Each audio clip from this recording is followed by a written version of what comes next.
లాగితే డొంక కదిలినట్లు మదనపల్లి ఫైళ్ల దగ్ధం కేసు రకరకాల మలుపులు తిరుగుతోంది.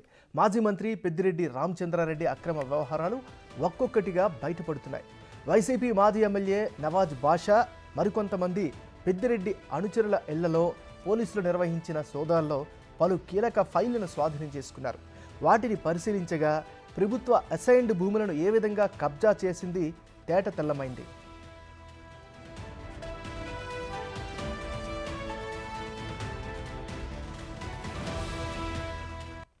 ఈ కేసులో మరిన్ని వాస్తవాలు వెలికి తీసేందుకు సిఐడి ఇప్పటికే రంగంలోకి దిగింది.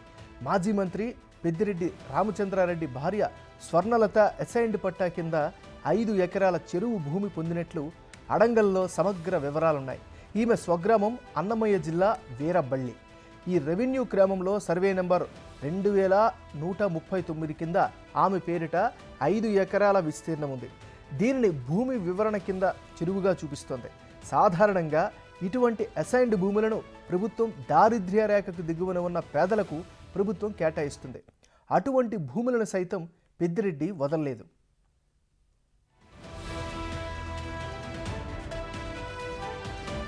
పెద్దిరెడ్డి భార్య స్వర్ణలత పేరిట అసైన్డ్ చేసిన వర్షధార భూమిని 2023లో ఫ్రీ హోల్డ్ చేసినట్లుగా రెవెన్యూ అధికారులు నమోదు చేశారు. ఇలాంటి భూమి 20 ఏళ్ల అనుభవంలో ఉన్నట్లయితే క్రయ విక్రయాలకు వీలుగా ఫ్రీ హోల్డ్ చేస్తూ వైకాపా ప్రభుత్వం నిర్ణయం తీసుకుంది. 20 ఏళ్ల పాటు అనుభవంలో లేని భూమిని సైతం ఫ్రీ హోల్డ్లో పెట్టేసినట్లు రెవెన్యూ శాఖ ప్రత్యేక ప్రధాన కార్యదర్శి ఆర్పి సిసోడియా తెలిపారు. దీనిపై విచారణతో పాటు తాజాగా అధ్యయనానికి ఆదేశించారు. స్వర్ణలత పేరిట మదనపల్లె మండలం వలసనపల్లె, బండమీద కమ్మపల్లెలో పెద్ద ఎత్తున పొలాలున్నాయి. మదనపల్లెతో ఎలాంటి సంబంధం లేకున్నా అక్కడ భూములు కలిగి ఉండడం, ల్యాండ్ కన్వర్షన్కు దరఖాస్తు చేసుకోవడం చర్చనీయాంశమైంది.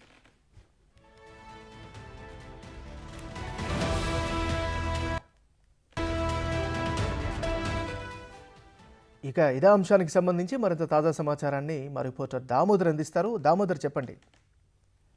ఎంఎన్ఆర్ పొంగల్ శాసనసభ్యుడు మాజీ మంత్రి పెద్దిరెడ్డి రామచంద్రారెడ్డికి సంబంధించి భూముల బాగోతాలు రోజుకొకటి బయటపడుతున్నాయి. ముఖ్యంగా ఏదైతే మాజీ మంత్రి పెద్దిరెడ్డి భార్య స్వర్ణలత పేరు మీదుగా తాజాగా వీరబల్లి, ఆమె సొంత ఊరు వీరబల్లిలో 5 ఎకరాల చెరువును అసైన్ చేసినట్లు తెలుస్తుంది. దారిద్ర రేఖకు దిగువన ఉండే వారికి ఇచ్చే అసైన్ ల్యాండ్ ఆమెకు కేటాయించారు. అదేవిధంగా దీనికి సంబంధించి ఇప్పటికీ రికార్డుల్లో చెరువుగా చూపిస్తున్నప్పటికీ దాన్ని ఫ్రీ హోల్డ్ చేశారు. అదేవిధంగా ఆమెకు అమ్ముకోవడానికి అనుమతులు కూడా ఇచ్చిన పరిస్థితి. మరోవైపు ఏదైతే తిరుపతి సమీపంలోని ఎయిర్పోర్ట్ వద్ద కూడా 100 ఎకరాల భూమిని 2014-19 మధ్య కాలంలో ఏదైతే ఎలక్ట్రానిక్ హబ్ కోసం సేకరించారో ఆ భూముల మధ్యలో కూడా మరో 5 ఎకరాలు 2 సర్వే నెంబర్లకు సంబంధించిన భూమి కూడా అసైన్ ల్యాండ్ ఆమె పేరుతోనే చేశారు. దీంతో పాటు ఏదైతే చౌడేపల్లి మండలం బోయకొండ వద్ద కూడా 60 ఎకరాల భూమి ఆమె పేరుతో ఉంది. మొత్తం మీద చూస్తే పెద్ద ఎత్తున తన భార్య పేరిట రికార్డులు భూములు కొనుగోలు చేసినట్లు, అదేవిధంగా రిజిస్ట్రేషన్ చేసినట్లు కూడా రికార్డులు చెప్తున్నాయి. మొత్తం మీద అయితే చెరువును ఏదైతే సుప్రీంకోర్టు మార్గదర్శకాల ప్రకారము చెరువు భూములు కానీ, చెరువు లోతట్టు ప్రాంతం, పరివాహక ప్రాంతాల్లో, నదీ పరివాహక ప్రాంతాల్లో అసైన్ ల్యాండ్స్ ఇవ్వరాదు, కొనుగోలు చేయరాదు. అదేవిధంగా దీని మీద పూర్తి స్థాయిలో ఎన్జిటి కూడా నిబంధనలు విధించిన నేపథ్యంలో ఏకంగా చెరువు లోతట్టు ప్రాంతాన్ని 6 ఎకరాలు స్వర్ణలత పేరు మీద కేటాయించడం పెద్ద ఎత్తున విమర్శలకు తావిస్తుంది. దీనికి సంబంధించి విచారణకు సిసోడియా ఆదేశించారు.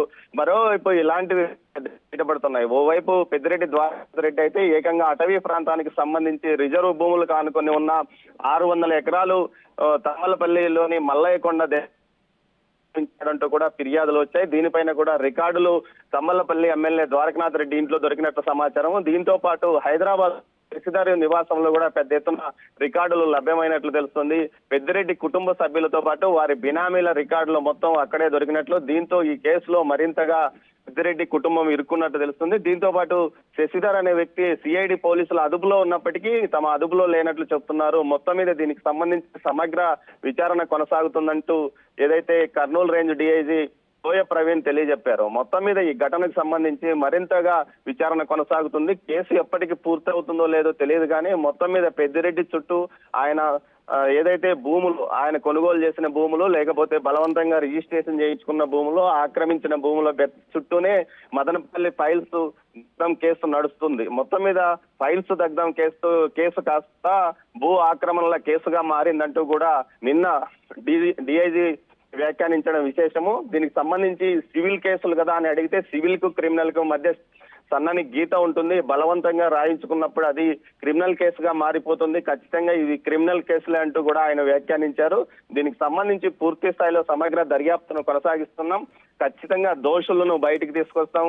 ఎవరైతే ఖచ్చితంగా భూములు కోల్పోయారో న్యాయబద్ధంగా భూములు ఎవరైతే వారికి చెందేటట్లు సీఎం ప్రయత్నిస్తున్నారు. ముఖ్యంగా శాంతి భద్రతల విభాగాన్ని చూస్తున్నది కూడా సీఎంఏ కాబట్టి సీఎం ఈ విషయంలో ప్రత్యక్ష జోక్యం చేసుకుంటున్నారంటూ కూడా ఆయన వ్యాఖ్యానించారు. ఓ విలేకరి అడిగిన ప్రశ్నకు శాంతి భద్రతలు సీఎం హోంమంత్రి సీఎం కాదు కదా అన్నట్లు మాట్లాడిన సందర్భంగా ఆయన ఈ విధంగా వ్యాఖ్యలు చేశారు. మొత్తం మీద దీనికి సంబంధించి పెద్దిరెడ్డి కుటుంబం ఏదైతే రాయలసీమ జిల్లాలతో పాటు అటు గోదావరి కృష్ణా జిల్లాల్లో కూడా ఈ భూములు ఆక్రమించినట్లు సమాచారం ఉంది. దీనిపైన కూడా అక్కడ కూడా గ్రీవెన్స్ తీసుకుంటామంటూ కూడా సిసోడియా వ్యాఖ్యానించాడు. దీంతో పాటు ఇటు కుప్పం నుంచి అటు శ్రీకాళహస్తి వరకు ఉన్న ప్రతి సబ్ రిజిస్టర్ కార్యాలయం నుంచి నివేదికలు తెప్పించుకున్నారు. ఈ 5 సంవత్సరాల కాలంలో ఏదైతే 22A భూములు ఎన్ని రిజిస్ట్రేషన్ అయ్యా అన్న విషయం మీద కూడా దర్యాప్తు కొనసాగుతుంది. మొత్తం ఆ భూముల వివరాలన్నీ కూడా తీసుకుంటున్నాము. అదేవిధంగా డి పట్టా భూములు కానీ డాట్ ల్యాండ్ భూములు ప్రభుత్వ భూములు లేకుండా అన్ని మొత్తం ప్రైవేట్ భూములు ఉంటాయా 14,000 ఎకరాలు కేవలం ఒక మదనపల్లి సబ్ డివిజన్ లోని 3 నియోజకవర్గాల పరిధిలోనే 14,000 ఎకరాలు ఈ విధంగా డాట్ ల్యాండ్ భూములను ప్రైవేటు వారికి సమర్పించారు అధికారులు. దీనికి సంబంధించి పూర్తి సమగ్ర సమాచారం కూడా తీసుకుంటున్నామని తెలిపారు. మొత్తం మీద ఏమన్నా చూస్తే ఈ వివాదంలో 1000 ఎకరాల భూములు అన్యాక్రాంతము గత 5 సంవత్సరాల కాలంలో అయినట్టు తెలుస్తుంది. ఇందులో మెజార్టీ వాటా పెద్దిరెడ్డి కుటుంబ సభ్యులు కానీ ఆయన అనుచరుల మీదే ఉంది. దీనికి సంబంధించి పెద్ద ఎత్తున కేసులు నమోదవుతున్నాయి. ఇప్పటికే 8 కేసులు నమోదైన పరిస్థితి.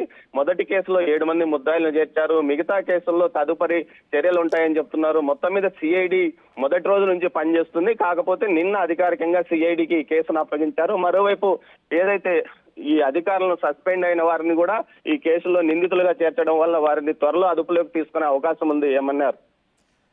Thank you Damodar.